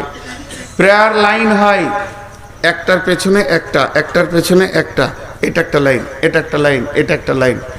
আচ্ছা, একের পেছনে এক হলে কয়জন হলো? বলে না, মুখ খুলে না। তার পেছনে এক কয় হলো? তার পেছনে এক কয় হলো? 4। ওরা কয়জন হলো? 4 জন। আর আমার রসুল প্রেয়ার লাইন কিভাবে শিখিয়েছেন? একের পেছনে এক না একের পাশে এক? মসজিদে নামাজে কেমন দাঁড়ান? একের পাশে এক, তা একের পাশে এক হলে কত হয়? 11। তার পাশে এক হলে কত হয়? তার পাশে এক হলে কত হয়? হ্যাঁ, মুসলিম যদি 4টা দাঁড়ায় ওদেরকে 1000টা আসতে হবে। এখনো এই ক্ষমতাটা মুসলমানদের আছে, কি বলেন? আল্লাহ এখনো কেড়ে নেয়নি। ভারতবর্ষে যে কটা মুসলমান আছে ওরা জানে একবার যদি হুঙ্কার ছাড়তে শুরু করে তো ওরা পেচ্ছাপ করে পালিয়ে যাবে। প্রশাসন শুধু ওদের সাথ দিচ্ছে, তাই তারপরও ভারতবর্ষের মুসলমান এখনো ধৈর্যের উপরে দাঁড়িয়ে আছে। যেদিন ধৈর্যের বাঁধ ভাঙবে, যেদিন এরা নামবে, সেদিন বিশ্বের অন্য জাতিরা পালাবার রাস্তা পাবে না। কারণ কি? কারণটাও বলে দিই। এই আয়াতে আছে, আমি আয়াত পড়েছি, আপনাদের বিরক্ত লাগছে নাকি? এই আয়াতে আছে, আমি বললাম আজকে অনেক মূল্যবান কথা বলবো। আমাকে একজন হিন্দু ভদ্রলোক মালদাতে জিজ্ঞেস করছে, অনেক মহব্বতের মানুষ, খুব দেখা সাক্ষাৎ হয়, বলছে এত মারার পরেও এরা পেঁচুচ্ছে না কেন? তখন আমি ওকে দুটো কথা বললাম, যে মনে করেলেন একটা 20 তলা বিল্ডিং, বিশাল ছাদ, 200 মিটারের ছাদ, মন দিয়ে শুনবেন, ওকে যে উদাহরণটা দিয়েছিলাম, আর দুজনাই হচ্ছে পাকা চোর, ওই ছাদে লুকিয়ে আছে, আর এসপি গিয়েছে, আর যেই এসপিকে দেখেছে ওরা দৌড়তে শুরু করেছে ছাদে, কিন্তু এসপি কি ছাড়বে? এসপি ছাড়বে না। তো ছাদের উত্তর দক্ষিণ দিক থেকে উত্তর দিকে দৌড়তে গিয়েছে, কিন্তু ছাদে সব দেওয়াল আছে, দেওয়াল বড় উঁচু করে দেওয়াল আছে, ওখানে দুটো প্লাস্টিকের দরজা আছে। তো একজন দরজাকে লাত মেরে দিয়ে ওই দিকে চলে গেল, আর একজন দরজার কাছে গিয়ে এসপিকে ধরা দিয়ে দিলে। যে লোকটা লাত মারলো না, ওর জ্ঞান কি? ওর জ্ঞান হচ্ছে ওই পাশে আর ছাদ নাই, আমি নিচে পড়বো, 20 তলা নিচে পড়বো, তার থেকে এসপিকে ধরা দেওয়া ভালো, 2-4 বাড়ি যা দিবে। আর যার এটা জানা আছে 100% যেটা দরজা মাত্র, ওই দিকেও বড় ছাদ আছে, সে কি করবে? ওই প্লাস্টিকের দরজাতে একটা লাত মেরে দিয়ে দৌড়বে। তো শুনেলেন, পৃথিবীর সমস্ত জাতি জানে মরে গেলেই শেষ, আর মুসলিমদের জানা আছে মরার পরেই আসল জীবনটা। এই জন্য এরা মরতে ভয় করে না। বিশ্বনবী শহীদের ব্যাপারে কি বলেছেন শুনেলেন? যখন চারিদিকে মার কাট চলছে, তখন তো আমরা রাতেই দৌড়ে বেড়াই। 3টে কথা শুনেলেন। বিশ্বনবী বলছেন যখন কোনো মানুষকে শহীদ করা হয়, সারা পৃথিবী দেখছে ওকে মারছে কাটছে, কিন্তু তার যাতনাটা বিশ্বনবী বলেছেন পিপুলিকা কাটার থেকে বেশি নয়। তার যে জানটা যায়, পিপুলিকা কাটলে যতটা ব্যথা হয়, অতটা ব্যথাই তার জানটা চলে যায়। আল্লাহর নবী বলেছেন এটাই সত্য। 2 নম্বর কথা নবীজি বলেছেন, যখন কোন শহীদের রক্ত মাটিতে টাচ করে, আমাকে কতল করেছে, কেটেছে, আমার রক্তটা যখনই মাটিতে টাচ করবে, সঙ্গে সঙ্গে আমার সাগিরা কাবিরা সমস্ত গুনাহ মাফ হয়ে যাবে। শুধু একটা গুনাহ মাফ হবে না, ঋণ ইল্লাদাইন, ঋণের গুনাহ মাফ হবে না। আমি যার কাছে পাবো, যে আমার কাছে পাবে, এটা কাউকে পুরা করতে হবে। এর জন্য বিশ্বনবী জানাজায় গেলে প্রথম ঋণের কথা জিজ্ঞেস করে নিতেন। আমার আব্বা মরে গেছে, আমি দাঁড়িয়ে বলবো, ও গাওয়ালা, বাপের ঋণের দায়িত্ব আমি নিয়ে নিলাম, বাপকে মাফ করে দাও। তারপরে জানাজা হবে। ঋণ এমন একটা জিনিস, তাহলে শহীদ হওয়াটা কত বড় জিনিস। 1 নম্বর, রক্তটা মাটি টাচ করবে, চুরি ডাকাতি বেঈমানি সুদ জুয়া তাস লুডো গেনা ব্যভিচার লুচ্চামি বেপরদা সমস্ত গুনাহ মাফ, তাকে আল্লাহ মাফ করে দেবেন। এরপরে শহীদের মত হবে আসানে, হাসতে হাসতে জান্নাতে যাবে। তাহলে নামাজ কখন থেকে শুরু হয়েছে? নামাজ 5 ওয়াক্তে শুরু হয়েছে, মানে রসুলের মেরাজের রাত্রির পর থেকে নামাজ 5 ওয়াক্তে শুরু হয়েছে রসুলের মেরাজের রাত্রি থেকে। 5 ওয়াক্তের নামাজটা শুরু হয়েছে রসুলের মেরাজের রাত্রি থেকে। এই নামাজটা চলবে কতদিন? চলবে চলবে চলবে চলবে, চলতে থাকবে কতদিন?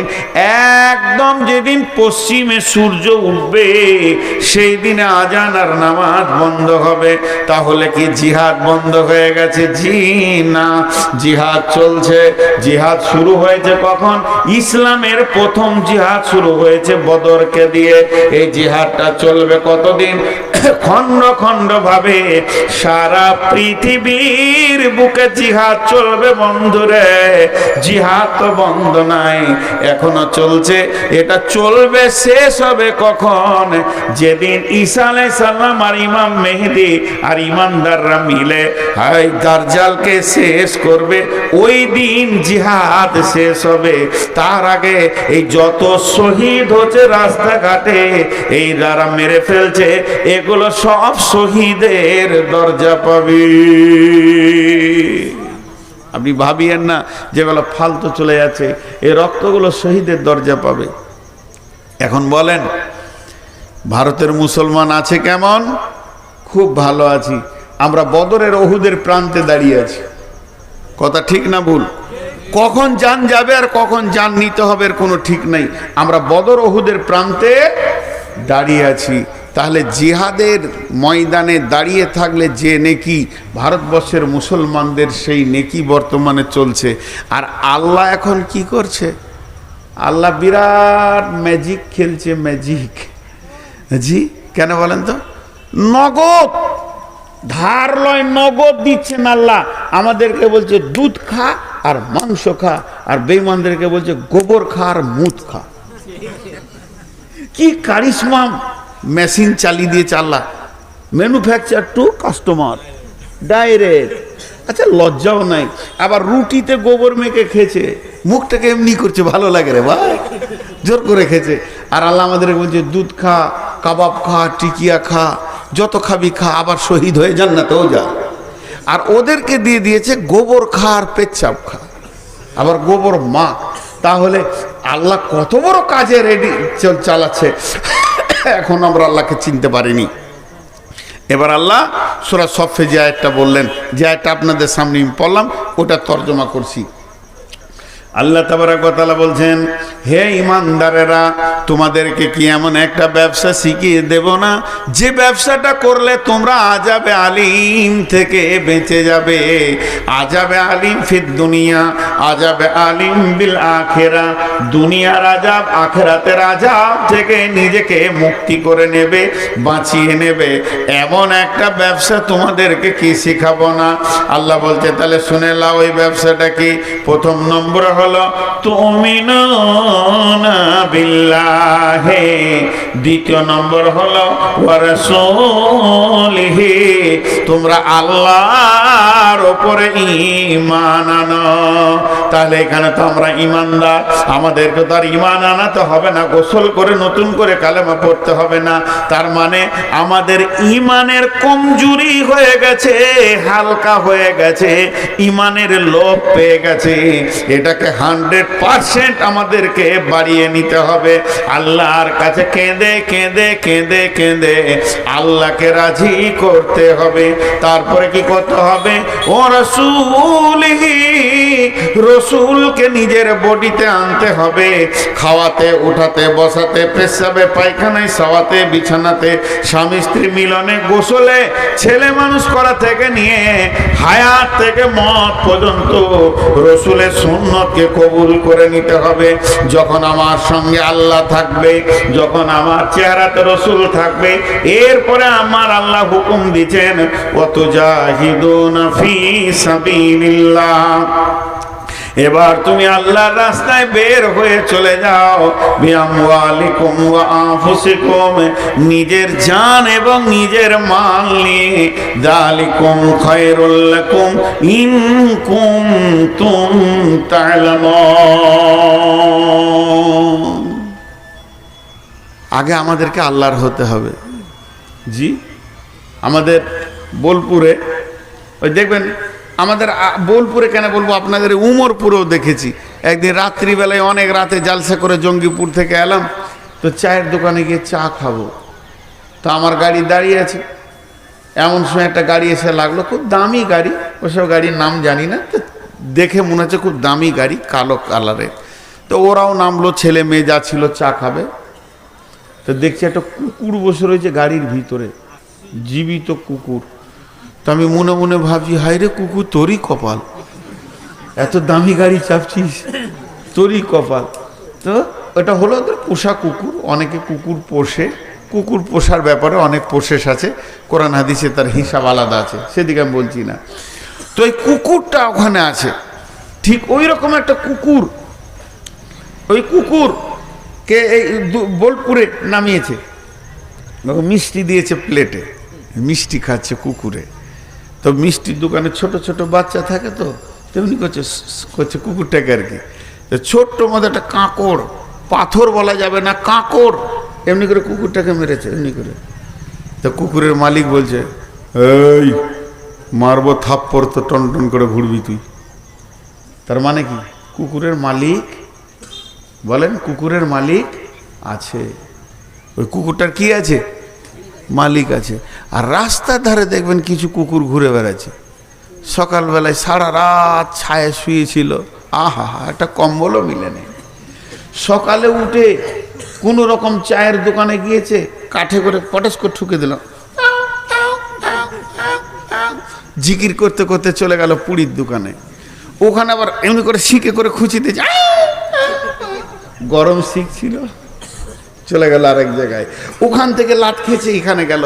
এই লাত খেতে খেতে খেতে খেতে হঠাৎ একদিন দেখবেন কুকুরটা রোডের ওপরে ছিতড়ে পড়ে আছে, নাড়ি ভুড়ি বেরিয়ে, লাশ তোলারও কেউ নেই, কাঁদারও কেউ নেই। কেন? কুকুরের মালিক, যেটা বলেন কুকুরের মালিক। আর ওটাতে একটা কাঁকড় মেরেছে, কুকুরের মালিক। আরে আপনারা কথা বলেন না কেন? এতগুলো লোক একবার যদি মুখ খুলেন তো কত ভালো লাগে। ওটা মালিক ছিল, এটা মালিক। আমাদের যতদিন মালিক থাকবে কারো গায়ে হাত দেওয়ার ক্ষমতা নাই, মালিক অ্যাকশন নেবে। কি ভেবেছিস তুই? তা আমাদের মালিকের নাম কি? চারজনা না সবারই? আমাদের মালিকের নাম কি? রাজি আছে তো? বিনা ঈশা পড়ে বসে আছি, আবার ফজর পড়বে না, রাজি আছে তো? কঠিন ব্যাপার। তা আমাদেরকে হতে হবে ঠিক ওই রকম, যার মালিক থাকবে। তাই আল্লাহ কোরআনের আয়াতে প্রথম শব্দটা কি বললেন? হে ইমানদারেরা, তোমাদেরকে কি এমন একটা ব্যবসা শিখিয়ে দেব না, যে ব্যবসাটা করলে তুমি আযাবে আলিম থেকে বেঁচে যাবে? সেই ব্যবসাটা হচ্ছে প্রথম আল্লাহকে করে নাও নিজের। বাস, যখনই আল্লাহ তোমার, আল্লাহকে নিজে কেমন করে করবেন? আল্লাহ তুমি আমার হয়ে যাও, আল্লাহ তুমি আমার হয়ে যাও, আমি তোমার হয়ে যাই, এই করে হবে না। আল্লাহ তাবারাক ওয়া তাআলা তার জন্য একটা আয়াত দিয়েছেন, বিসমিল্লাহির রহমানির রহিম। কুল ইন কুনতুম তুহিব্বুনাল্লাহ ফাত্তাবিউনি ইউহিব্বুকুমুল্লাহ। আল্লাহ তাবারাক ওয়া তাআলা তার নবীকে বলছেন, নবী হে, তুমি বলে দাও, ইন কুনতুম তুহিব্বুনাল্লাহ, যদি তোমরা আল্লাহকে ভালোবাসতে চাও, আল্লাহকে আপন বানাতে চাও, তাহলে হে নবী তুমি বলে দাও, ফাত্তাবিউনি, তোমরা আমার ইত্তেবা করো, আমাকে অনুসরণ করো, আমি নবী মুহাম্মদ সাল্লাল্লাহু আলাইহি সাল্লামকে অনুসরণ করো। ইউহিব্বুকুমুল্লাহ, আল্লাহকে তোমাকে ভালোবাসতে হবে না, আল্লাহ তোমাকে ভালোবেসে নেবে। আমার রব কেমন, তুমি ভালোবাসা দিয়ে আল্লাহর হৃদয়কে কিনতে পারবে না। তবে শুনে নাও, যদি তুমি নবী মুহাম্মদকে আপন বানিয়ে নিতে পারো, তো আল্লাহ তোমাকে ভালোবেসে নিতে হবে। তাহলে আমার মাথার চুল থেকে পা পর্যন্ত নবী মুহাম্মদের মতো হতে হবে। আমার চুল, আমার মোচ, আমার দাড়ি, আমার জামা, আমার কাপড়, আমার পোশাক, আমার চলাফেরা, উঠা বসা, লেনদেন যেন হুবহু নবী মুহাম্মদকে আপন বানিয়ে নি। যদি এটা আপন বানিয়ে নিতে পারি তো আমার রব বলছেন, আমার রব বলছেন ফাত্তাবিউনি ইউহিব্বুকুমুল্লাহ, আল্লাহ তোমাকে ভালোবেসে নেবে।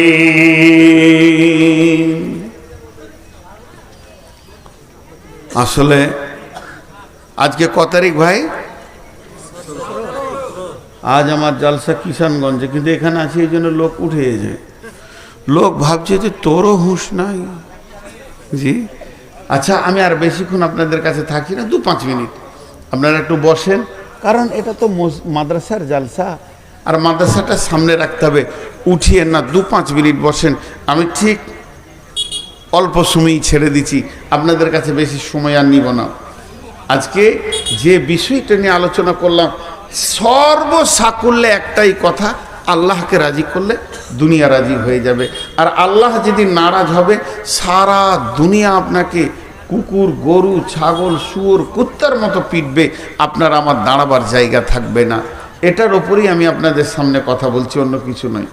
আল্লাহ তাবারক ওয়া তাআলা বলছেন, লাইসাল বিররা আন তুওয়াল্লু ওয়ুজুহাকুম কিবালাল মাশরিকি ওয়াল মাগরিবি ওয়ালাকিন্নাল বিররা মান আমানা বিল্লাহি ওয়াল ইয়াউমিল আখিরি ওয়াল মালাইকাতি ওয়াল কিতাবি ওয়ান নাবিয়্যিন ওয়া আতাল মালা আলা হুব্বিহি যাবিল কুরবা ওয়াল ইয়াতামা ওয়াল মাসাকিনা ওয়া ইবনাস সাবিলি والسائلين وفي الركاب وأقام الصلاة وآتى الزكاة والموفون بعهدهم إذا عاهدوا والصابرين في البأساء والضراء وحين البأس أولئك الذين صدقوا وأولئك هم المتقون। আল্লাহ তাবারক ওয়া তাআলা বলছেন, তুই বুলেট বানবি, তুই এমন একজন হয়ে যাবি বিশ্ব যেন তোর কাছে জ্ঞান নেবে। তাহলে তোকে 5টা জিনিসের উপরে ঈমান আনতে হবে। 1 নম্বরে হচ্ছে আল্লাহর উপরে ঈমান। তার মানে আমি আল্লাহর কথাটা বারবার বলছি, যতদিন পর্যন্ত আল্লাহর প্রতি ঈমান না থাকবে, বন্ধুরে, রসুলের জামানায় রসুল বেঁচে আছেন, হায়াতে রসুলে একজন বেঈমান হালাতে ইসলামের পক্ষে জিহাদ করতে করতে, বেঈমান বললাম, একজন সাহাবী এসে বলতেন, ইয়া রাসূলুল্লাহ, অমুক ব্যক্তিকে দেখলাম সে ইসলামের পক্ষে জান দিয়ে, প্রাণ দিয়ে, সর্বশক্তি দিয়ে জিহাদ করছে। বিশ্বনবী বললেন, লোকটা জাহান্নাম চলে যাবে। এর বিশ্বাস হলো না। তারপরেও তো নবীজি বলেছেন, এটা ভাবছেন, গিয়ে দেখছেন যে হ্যাঁ, লোকটাকে যখন কয়েকটা তলোয়ারের আঘাত পড়েছে, নিজের তলোয়ারটা নিজেই বুকে রেখে মারা গেল, খোদকুশি করে নিল। তার মানে হচ্ছে ওই সাহাবীটা তখন বুঝে নিল নবীজি যা বলেছেন তা ঠিক। তার কারণ যতক্ষণ পর্যন্ত ঈমান 100% না হবে, বুকের ভিতরে ঈমান না থাকবে, অতদিন পর্যন্ত আপনি জিহাদের ময়দানে গিয়েও নিজেকে কিছু করতে পারবেন না, নিজেকে কবুল করাতে পারবেন না। বেঈমান হালাতে মরে গেলে জাহান্নাম চলে যেতে হবে। এর জন্য আল্লাহ তাবারক ওয়া তাআলা বারবার বলছেন, তুমিনুনা বিল্লাহি, তোমরা আল্লাহর উপরে প্রথম ঈমান আনো, ওয়া রাসূলিহি, রাসূলের উপরে ঈমান আনো। ঈমান তো আমাদের আছে, আল্লাহ এক, বেশক রাসূল সত্য। তার মানে আল্লাহর হুকুমকে মেনে নাও, শরীরের মধ্যে, বডিতে নবী মুহাম্মদকে নিয়ে চলে এসো। ওয়া তুজাহিদুনা ফি সাবিলিল্লাহ, এরপরে তুমি আল্লাহর রাস্তায় জিহাদে চলে যাও। দিন আসবে পঞ্চায়েতে, দিন আসবে থানাতে, দিন আসবে, ইসলাম আসবে জেলাতে, রাজ্যে, দেশের ইসলাম চলে আসবে। তখন তুমি যেদিকে যাবে জয় জয়কার দেখবে। তবে যদি তোমার নিজের কাছে দিন না থাকে, তোমার নিজের কাছে যদি আল্লাহর প্রতি বিশ্বাস না থাকে, তুমি যদি নামাজে হাজিরি না দিতে পারো, তোমার দ্বারা দিন কায়েম করা সম্ভব হবে না।